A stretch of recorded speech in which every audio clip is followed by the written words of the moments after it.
आज हम आए हुए हैं सवाई माधोपुर में और सवाई माधोपुर में हम जा रहे हैं राजीव गांधी म्यूजियम में कुछ नया सीखने के लिए। तो आज हम हमारे principal sir Vidya Bharati senior secondary school Bhedola block Chauth Ka Barwara से सभी प्यारे प्यारे छोटे छोटे बच्चे, पीछे हमारी मैडम्स हैं, गुरुजी हमारे साथ है। और अब हम जा रहे हैं नाश्ता करने के लिए। कहाँ है? सवाई माधोपुर जिले में दुग्ध उत्पादक सहकारी समिति है, वहाँ पे नाश्ता करने के लिए जा रहे हैं। तो चले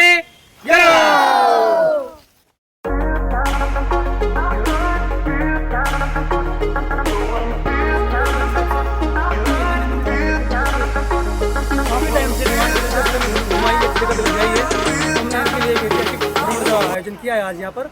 आप क्या कहना चाहेंगे इस टूर के बारे में? इस टूर के बारे में ये कहना चाहेंगे कि हमारी विद्यालय का पहला भ्रमण है ये। जी। कैसा लग रहा है आपको? बहुत अच्छा लग रहा है। थोड़ी ही देर में आज का प्रोग्राम होने के बाद वापस रवाना है राजीव गांधी प्राकृतिक संग्रहालय।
होशियार बड़ी दारू की मुझे तो चली, पी जाऊंगी कड़ी कड़ी मंगवा दो लाल परी लाल परी लाल परी लाल परी लाल परी लाल परी लाल परी मंगवा दो मुझको लाल।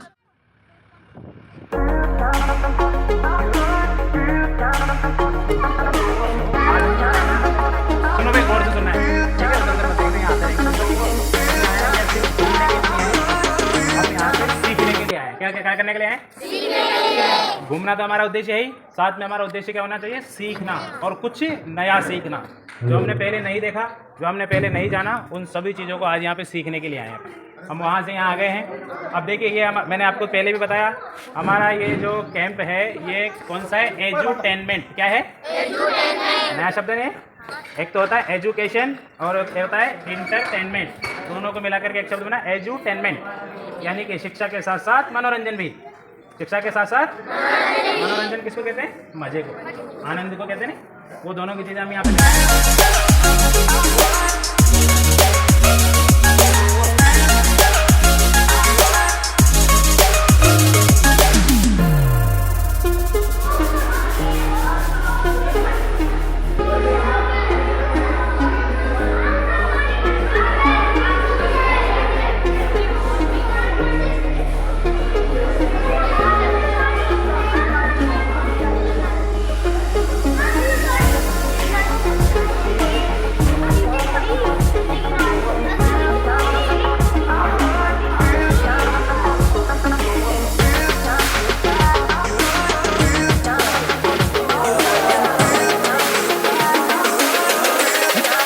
देखो, ये राजस्थानी कल्चर है, सभ्यता।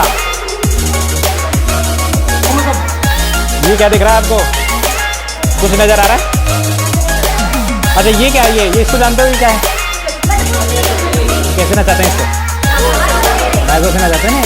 राजस्थान की कला और संस्कृति में इसका विशेष महत्व है। सवाई माधोपुर की फेमस भी है, पता ना आपको? और इसके अलावा ये सवाई माधोपुर का, सॉरी, राजस्थान का क्या है ये?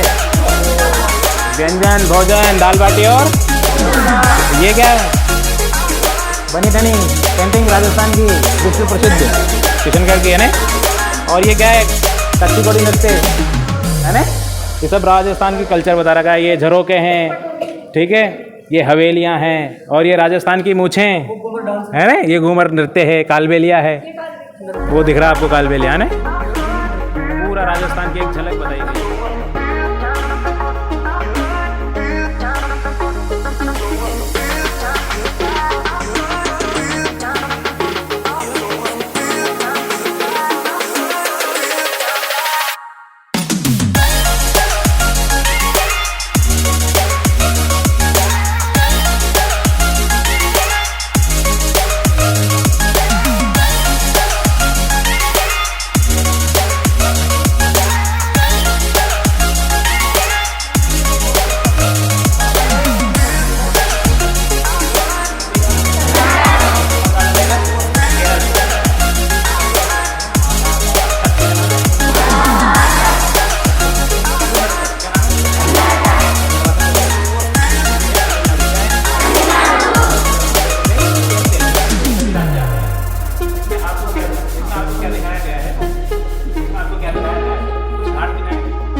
क्रांति को वंदे मातरम आंदोलन के नाम से जाना जाने लगा।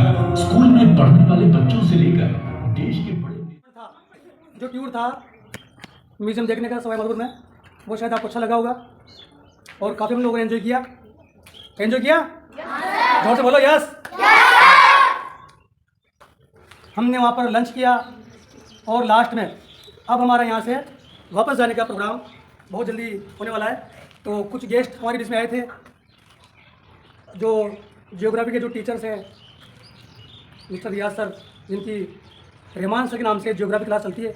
यूट्यूब चैनल देखना, आप सर्च करना, रहमान सर के नाम से सर्च करना, उसमें आपको इन्हें काफ़ी भौगोलिक वीडियो मिलेंगे आपको। और अभी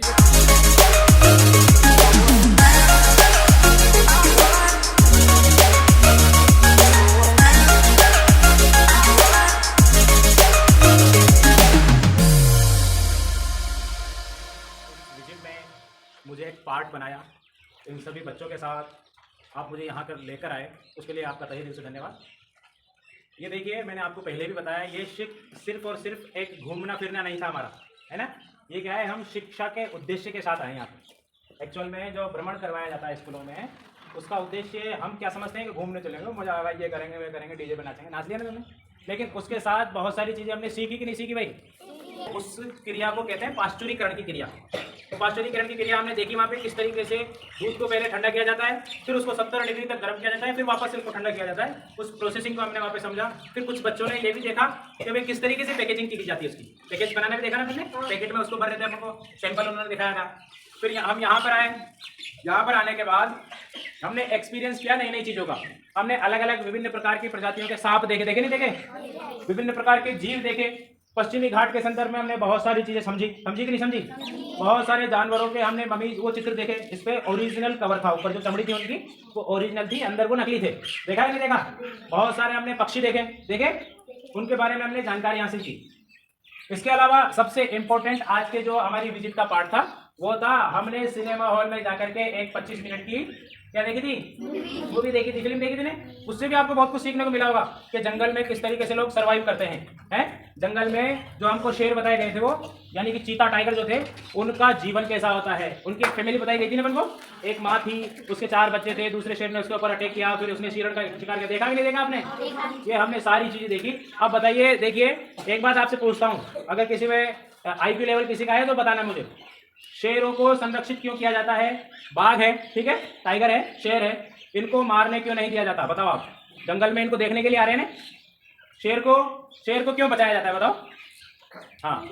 हाँ, शेर को, टाइगर को, इनको क्यों बचाया जाता है? राष्ट्रीय पशु है, बिल्कुल सही बात है। और शेर, बैठो कोई बात नहीं, ताली बजाओ इसके लिए, खड़े होने के लिए। और कोई बता रहा है राष्ट्रीय पशु, बहुत अच्छी बात है।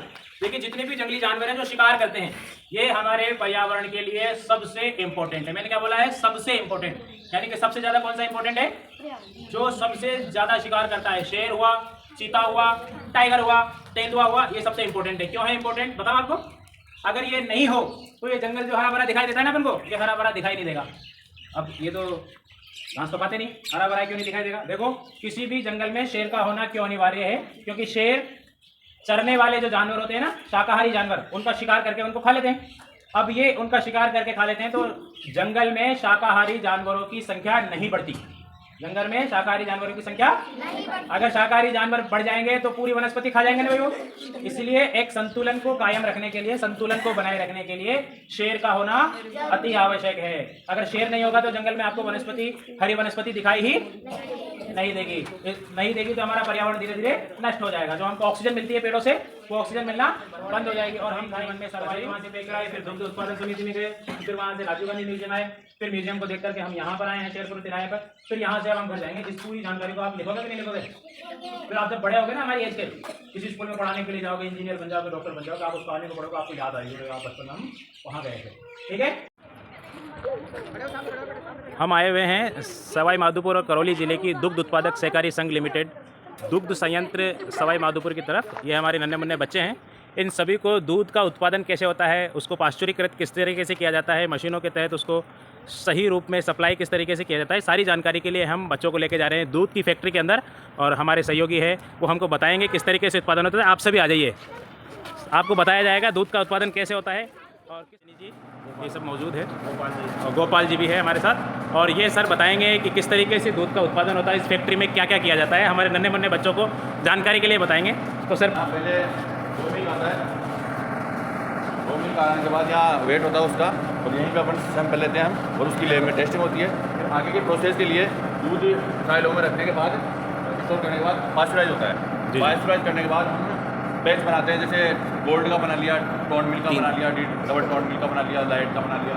उसके बाद में पैकिंग होती है। पैकिंग होती है। इस पूरी प्रोसेसिंग में कितना समय लग जाता होगा सर? इसमें कलेक्शन में तो टाइम नहीं लगता, लेकिन प्रोसेसिंग में टाइम लगता है हमारा। जैसे पास्चराइज करते हैं ना दूध, उसमें टाइम लगता है। उसमें दूध गर्म करते हैं 72 से 75 डिग्री सेल्सियस, तो 15 सेकंड के लिए गर्म होता है पास्चराइज। इन बच्चों के लिए क्या नई जानकारियाँ देना चाहोगे सर आप बच्चों के लिए? नई जानकारी भाई बच्चों का यही है कि दूध का प्रोसेसिंग कैसे होता है। ये सब चूंकि गांव के बच्चे हैं, ये ओरिजिनल दूध पीते हैं भैंस के नीचे ही। आप ये बताइए, जो गाय का या भैंस का जो ओरिजिनल दूध है जो बच्चे इस्तेमाल करते हैं सभी, और जो दूध आप पास्चराइज करके जो है बाजार में पैकेट के माध्यम से बेचते हैं, टॉन्ट या दूसरा दूध, तो उन दोनों में से कौन सा बेहतर है? दूध तो देखो दोनों में बेहतर है जी। लेकिन ये है कि जैसे यहाँ बनाते हैं ना हम दूध, जो मतलब पास्चराइज करते हैं, उसमें अलग अलग फैट और एसएनएफ के हिसाब से पाउच पैकिंग होती है, मतलब बैच बनते हैं। जैसे गोल्ड में 6 फैट 9 एसएनएफ रहती है, और टीएम में टोन में है 3 फैट और 8.5 एसएनएफ रहती है, उस हिसाब से बैच बनता है। जी सर जैसे ये अभी भेडोला गांव से आए हुए जी विद्या भारती स्कूल से। इसमें क्या प्रोसेस, अपना किसानों का दूध आता है जी 40 लीटर की कैन, उसको अपन चैनल है ये, इस पर कैन आ जाएगी, रख कैन आ जाती है कैन में। उसके बाद में ये वेट मशीन है, उसमें कुछ भी डाला, 10 किलो रखा है वेट, 10 किलो होता है। जितना दूध जस्ट 500 लीटर कैपेसिटी का है ये वेट करने के लिए। अब इसमें 10 किलो का वाट रखा है मैंने, बिल्कुल फिक्स हमारा एक्यूरेट 10 kg है, 10 kg मैंने रखा है।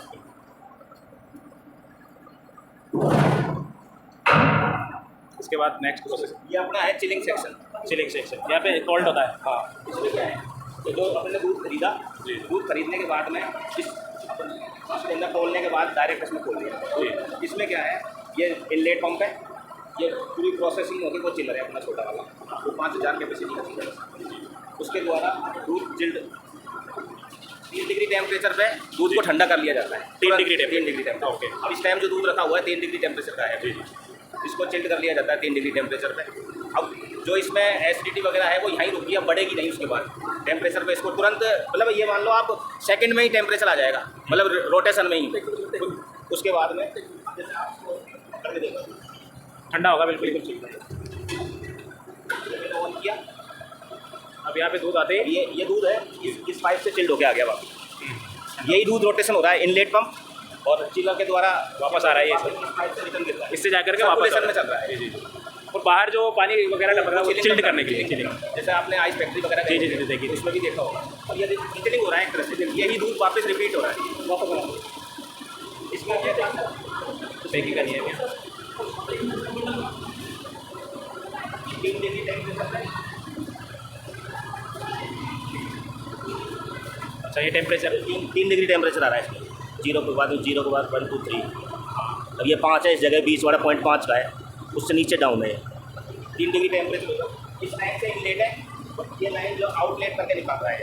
ओके इसमें 2 सेक्शन चिलिंग के हैं, ये जो वो बाहर कंप्रेसर चल रहा है उससे चिल्ड पानी चिल्ड आ रहा है इसमें। इसमें 2 प्लेटें होती हैं अंदर, एक चिलिंग वाली एक दूध वाली।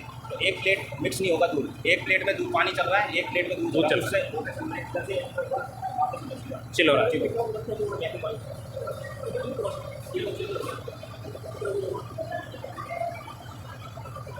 देखिए बहुत अच्छी अच्छी मशीनें हैं, हमको बहुत नई जानकारी मिल रही है, बहुत अच्छी जानकारी दे रहे हैं हमारे सर। 4 वेरिएंट में दूध पैक होता है, जी जी FCM, TM, DTM और गोल्ड, तो लाइट और 4 तरह के वेरिएंट है। इसके बाद में अपन डिमांड के हिसाब से वेरिएंट तैयार करते हैं। जब गोल्ड FCM किया 6090 होती है, 6090 60 फैट 90 ऐसे है। तैयार होने के बाद फिर अपन प्रोसेस पास्चराइज यूनिट सेक्शन चलाते हैं। Pasteurise unit section. आ जाओ बच्चों इधर, आ जाओ इधर देखो। पास्चराइजर यूनिट, ये अपना पास्चराइजर यूनिट है जी जी ये वाला। इसमें एक वो ब्लैक वाली है जो हीटिंग सेक्शन है, और ये चिलिंग सेक्शन है ग्रीन वाली है।